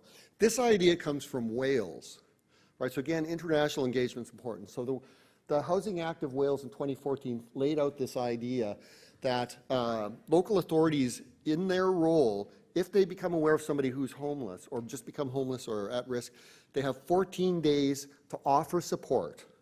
If the person accepts support, they have 60 days to remedy the situation.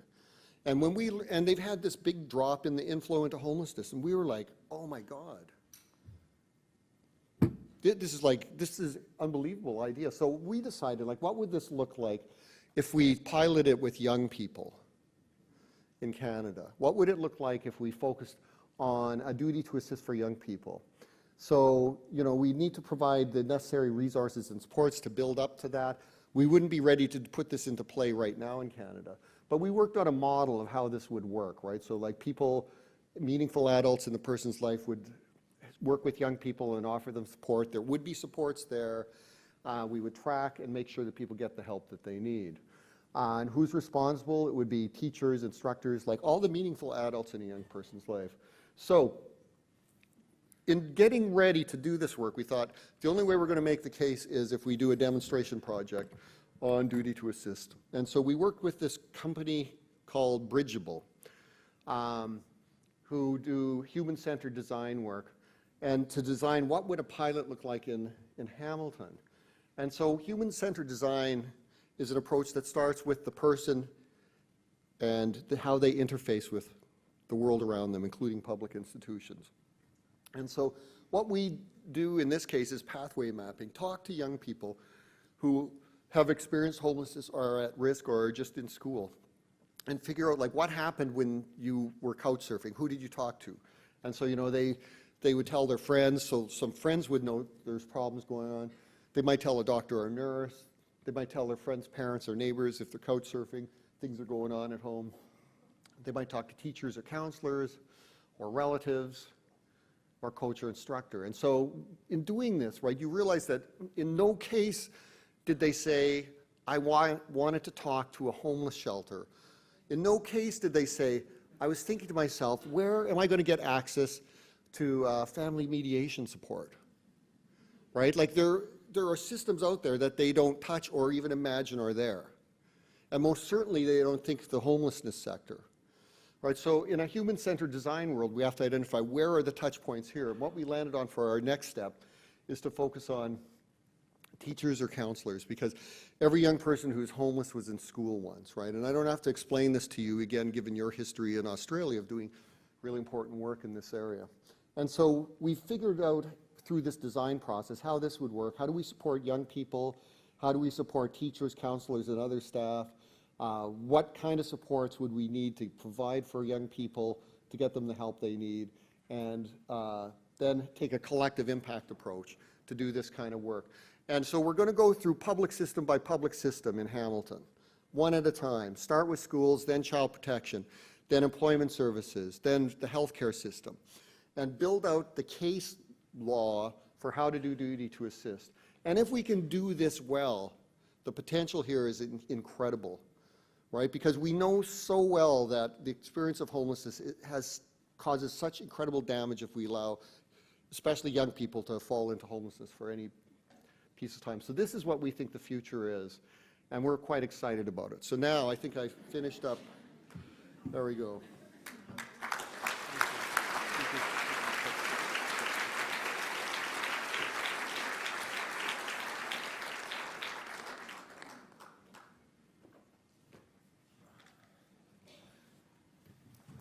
Oh yeah, he can go on, and he can go on. Look, there's, I've seen Steve's work over many years. Sorry, this is the first time I've ever used glasses, so this is going to be a bit uncomfortable for me.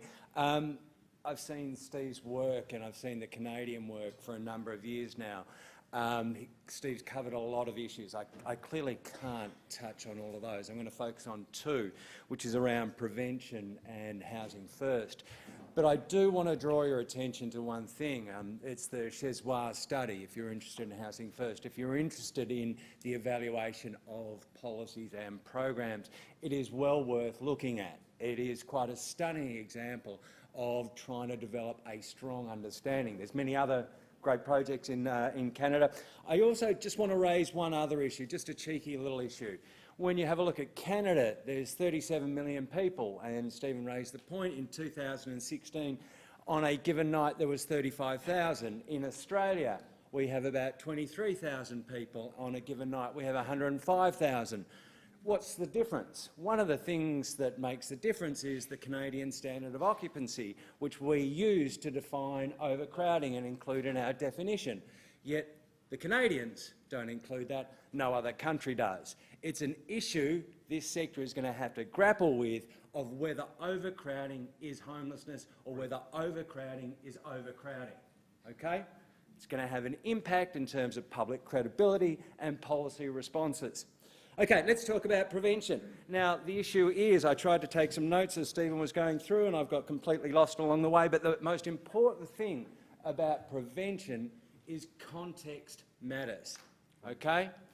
If you're thinking about the two most important elements of homelessness, which is the extent of homelessness, how many people, and the characteristics of the homeless population, those two things are profoundly influenced by the shape of your welfare regime, okay? Your social support, including social housing. So if we think about who we had recently, we had Finland, who have a very strong focus on housing first as well. They have a very different welfare system than Australia does. We're probably closer, but there's still probably differences here. The point about that is the characteristics of your population vary a lot when you have weak social safety nets and weak social housing, which means you have to develop larger, more complex systems. In Finland, you can focus on the chronically homeless because everyone else is served by those welfare systems and it prevents them falling into the population. Our life is made so much more complicated because we have thin and weak welfare systems. The issue here is a pressing one because the homeless service system is increasingly picking up the role of prevention. The last data that I saw about the specialist homeless service system, 60% of the people you were working with were at risk. They weren't homeless, they were at risk. Now, the system did very well. It maintained the housing for nearly 90% of those people. But the question that should be raised is, how many of those people should have been serviced by mainstream systems? Why is the homeless service system being forced to pick up that client group on top of an increasingly complex group? It's a challenging and tricky position you find yourselves in, but prevention matters. And the important thing is we have really strong data in Australia about what prevents homelessness. Good, strong education systems, good, strong social support networks, and the most powerful thing by a long shot, public housing. We know that. We have the evidence on that, and I'd argue we have the best evidence in the world. They're the things that we know can help make a difference along with a strong social safety net. So the issue about where prevention lies is also an issue about accountability. How do we hold other systems accountable for their failing? Why does the homeless service system become that point in which everyone else's failures you've got to resolve? So accountability is a major issue. The second thing, amongst many things that Steve raised, was the issue of housing first. And this is an interesting issue from so many different levels. It's interesting because of the evidence base is strong. It's interesting because it's transformed the way we think about homelessness, not just chronically homeless, but about homelessness. It's put housing right at the centre of that debate. It's reminded us that we don't solve homelessness, no matter what sort of homelessness, early homelessness, mid-duration homelessness, without housing. It puts it right at the centre of the debate. But it raises some challenging questions. How do you go about systems transformation? Where does the existing emergency system fit in? We had a period in 2009 where there was increasing emphasis on housing first and permanent supportive housing approaches, but they ended up in opposition to the existing system. It didn't work well. There was an issue of leadership that needed to be addressed there.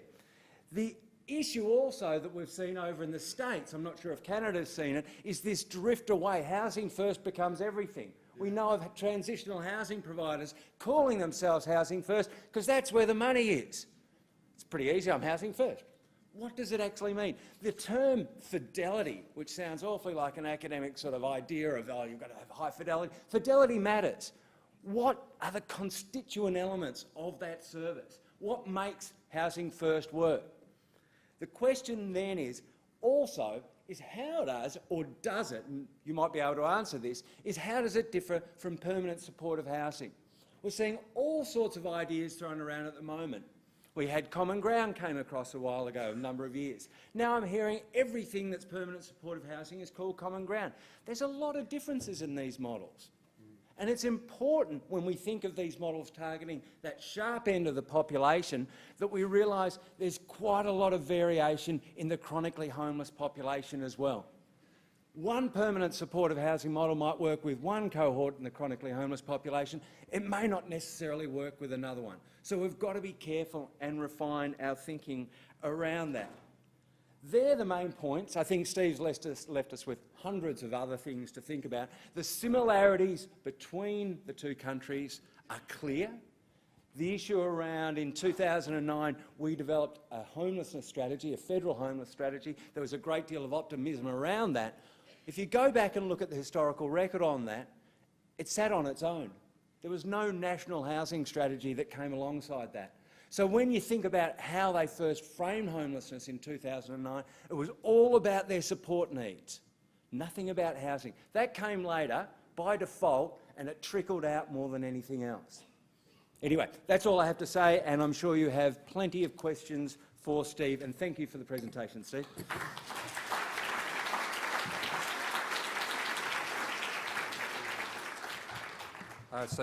So thanks, Guy and Stephen. So there were a lot of questions there in my mind about housing first, about prevention. We've got 15 minutes of questions from the floor, and so find your way to the microphone. I might sort of lead off before we get somebody to the microphone. So Stephen, my question's really for you. You put up a slide there which said it costs more to treat homelessness than to end it, and you said 59,000 Canadian dollars to perpetuate someone in homelessness and 22,000 to end it with a housing first approach, and you said the economic argument should be enough, but clearly it's not. So why do you suppose it isn't enough?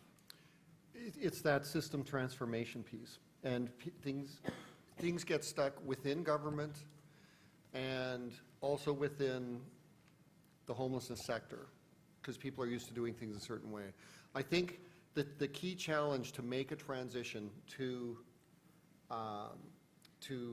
housing first, a big investment and a reduction in the need for crisis response is that you have to have big investment in the middle, right? You can't do what the Conservatives did, which say go do housing first, but there's no money, right? You have to allow time for transition, because if you start seeing a reduction in shelter numbers, that doesn't mean that the operating costs necessarily have declined, right? Like it's going to take quite a while before you're going to get to that. But it also has to be tied to, Guy, what you were saying, right? Like who's responsible for homelessness? So that, the affordable housing piece, which again, in Canada, we've so neglected our social housing for decades. Even with this new federal investment, it's nowhere near enough, right? We have to rebuild, and that's going to take time, but also the getting other public institutions on board with their role. And that's why the duty to assist idea we like, right? Because it's actually saying, okay, in schools, as an institution, the education system, you have a duty to help. It doesn't mean you're necessarily providing the housing, but you have to help. Or child protection. If you know someone's going to wind up homeless when they age out of care, you have to help. Or an employment worker finds out somebody's couch surfing. It puts in those other public systems a responsibility, and you can build that into standards of practice. You can have legislation. You know, that's the way, if we restructured the way we think about homelessness to see it as that you know, multi-institutional response being absolutely crucial, like that changes the way we think about the problem and the solution, because we let a lot of major public institutions off the hook. I might just keep on that theme just for 1 minute, because you're using the royal we, and I'm just thinking about government as the decision maker. It suggests to me that $59,000 to not solve a problem and $22,000 to solve it, government's not a rational economic actor. So what else is going on in their mind to not actually follow the evidence? Well, it's a tricky thing too, because the cost, it's more complicated than there will be savings. So like if the police who are, you know, a lot of that cost is policing in Toronto, right? Like if you made people not homeless and they weren't interacting with the police, it's not then that we go to the police budget and say we're going to reduce your budget. There'd still be an expenditure. It's an opportunity cost. So within those institutions, including healthcare, they're still going to have their budgets and would fight tooth and nail to reduce them, but it means you can do different things. So we have to like incentivize those institutions to see things differently. But I think change management is really difficult at an organization level all the way up to government. I think people, as much as they hate the present, they hate change more. And when you're talking about a complex set of institutions where people may be very passionate about those institutions and the work they do, and you're asking them to think differently and do things differently with different kinds of outcomes, that's a really challenging piece of work. That doesn't mean we don't do it, but it's a tough one. Great, I think we've got a question here. Yeah, hi, my name's Kate. I work at the local municipal level for a very long time. And I think what we need to have a bit of a think about, and I'd be interested how that conversation's happening in Canada, is we're really leaving all of us, society and community, out of the equation. You know, we've done this. We've voted for governments. We as the huge society, so we have to bring community along, because that's why I think governments are ignoring that equation, because they have far more gain to ignore it because of the gain they have with the people they subsidise and that 20%. So I'd be really interested how community conversations and rhetoric and discussion with the broad community, because I would put forward that nothing is going to change without that. Yeah, I think that that's an important thing to do, but I actually think leadership within institutions is going to get us farther, because we've done a lot of work over the years in Canada around public awareness around homelessness, and I'm not sure it's changed anything, especially when you have these intersectionalities like between, you know, being Indigenous and being homeless, or LGBTQ2S and homelessness. The stigma around homelessness is very persistent and hard to shake in Canada. You know, about half of Canadians believe that people who are homeless want to be homeless. Half of them think they are, you know, don't want to work. You know, those views and prejudices allow government off the hook, right? And so I don't know how we change those views. We've been working at it, but I've seen no evidence. And apparently there's a similar thing even around mental health, where there's been much more investment in anti-stigma work around mental health, but apparently in Canada it hasn't moved the dial dramatically either in terms of stigma, right? So like, how do we counter our centuries of colonialism and racism against Indigenous people? If anything, I'd be fearful that we're heading the other direction in Canada now with populism and this kind of thing. So I don't think it's irrelevant that we have to bring the public along, but it could be that as I get older, I get more cynical that there's going to be this public revolution around homelessness. I'd like that to happen, but I'm I might skeptical. get you to offer a response about the community conversation and whether you can, in fact, change the stigma that's attached to people who've experienced homelessness, before I go to the question over here. It's a good issue, because we know that the stigma of homelessness has such an impact. It governs how people interact with other people. and that breaks social connections, and so something non-material like stigma has a very, very material impact. And part of this goes back to a deep sort of way Australians understand issues. Something that's been exacerbated in this shift to neoliberalism is it's an individual issue, it's an individual problem. Right. So it makes it awfully complex to destigmatise something where the idea of choice, where the idea of bad decisions, where the idea of a compassionate community has sort of been diluted and dispersed so much. The point is to understand that it is a stigmatised experience is very important from a practice level as well, because that's shaping the outcomes as much as those material structures such as the availability of funding, the availability of housing and so forth. So it's a real thing. I can't answer the question, but the acknowledgement of stigma is the acknowledgement of something as important as things like income support and housing, and it needs to be front and centre as well. Great, thank you. There was a question just over here. Stephen, nice seeing you again. Oh, there. I just want to make an observation about... Sorry, could you just introduce yourself to the room? Brian Littman. I just want to make an observation about your economic argument. I don't know, it's a rational decision, what Guy was talking about before, but if there's one common thing over 30 years of building beautiful housing for elderly homeless people at Wintringham, is a common comment from government, bureaucracies and the sector that you're rewarding homeless people. Yes. And that is one of the reasons why they do not spend the $50,000 to fix it up, and they quite happily spend the higher money, because by putting someone into a beautiful housing, it is seen as rewarding them. Yeah, I think that's true, and that also gets in the way, like, for instance, in providing better support for people leaving prison.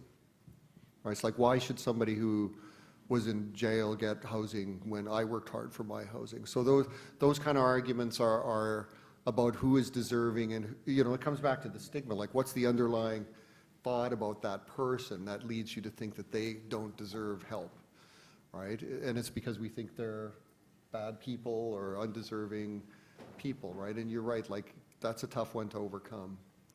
So just put your hand up if you, so I can see you if you're looking to ask a question. Jenny.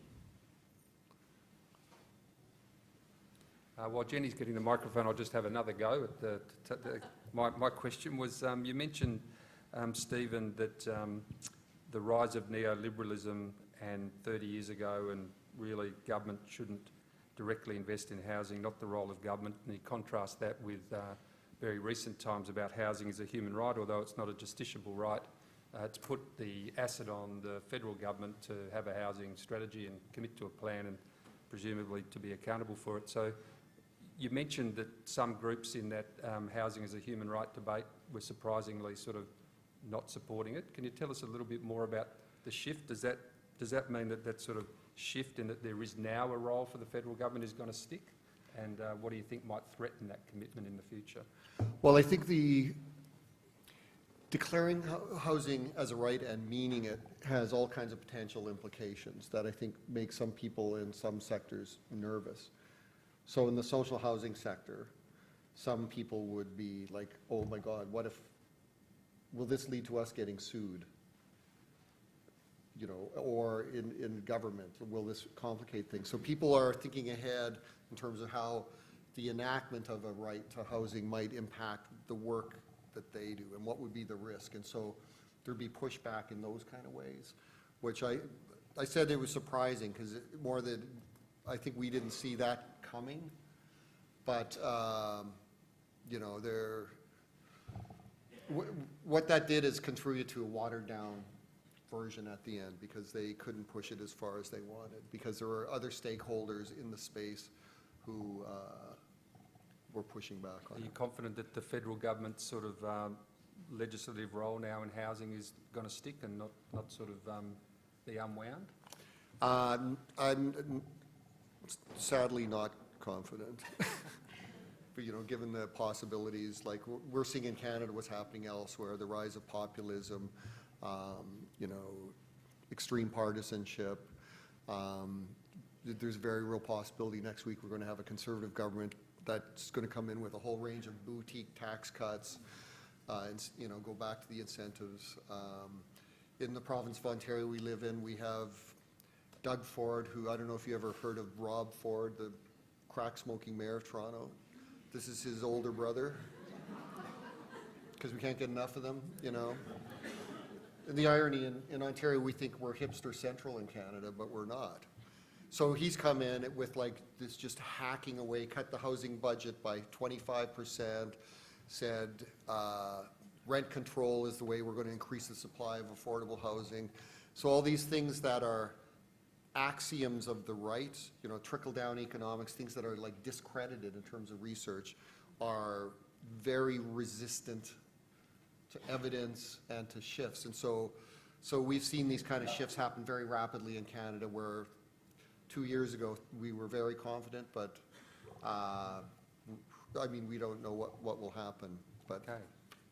Guy, and then I'll go to Jenny. I just wanted to make one point. One of the great challenges we have, and Steve's alluding to it, is these rapid shifts in political environment which completely undermine the strategy or the strategic direction we have. And again, I refer to Finland. Their strategy essentially has remained unchanged since the late 1980s. Right, you can develop and focus and refine and shift, but we're going through these periods, there's this massive disjuncture. All of a sudden we're down here, then 3 years we're focusing on here, and we've got an innovation project for 3 years over here, and then we're moving over there. It makes it really hard to get headroad, to get traction in those areas which are demonstrably working, and those which, sure, they're not working as well as we thought, but we need to refine them. That's the nature of the beast. That's right, yeah. Jenny. Steve, we have a federal government in Australia that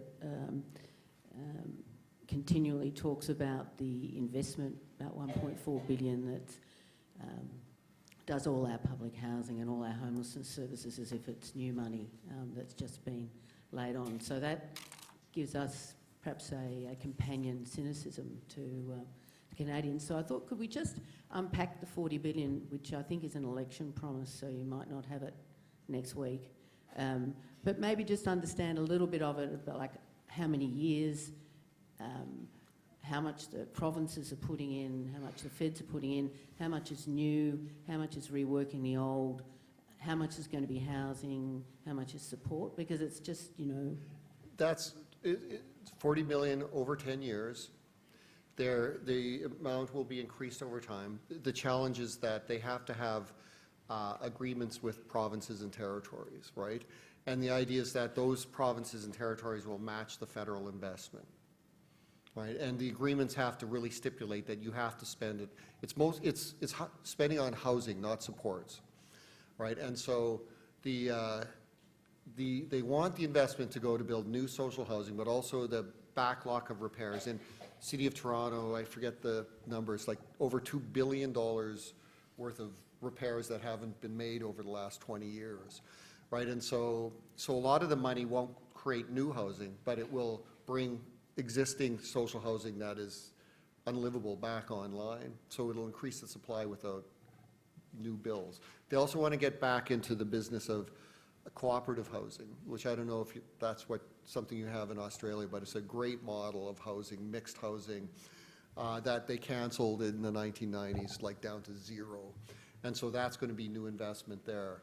So in terms of the mix of like what's existing spending and what's new, I remember Adam Vaughan explaining it to us, but I can't recall. Like some of it will be displacing as those agreements with social housing providers wind down to pay off the mortgage, right? Like that money now will also be reallocated to the new housing. But it's going to be spent on something different than paying banks back for the rental. So, well, they have like clear targets in terms of like, we want, 300,000 new units of housing built over the 10 years minimally, right? And so I think that they mean it, right? And hopefully it will stick. I think if we're just driving in, well, I think we're more than driving into the ditch. We've been driving in the ditch in Canada for a long time. Well, thank you, and I think it just requires us now to give a formal vote of thanks to Guy and to Stephen.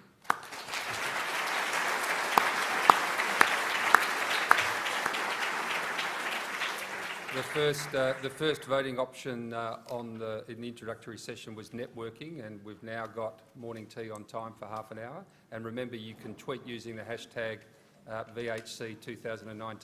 Thank you very much.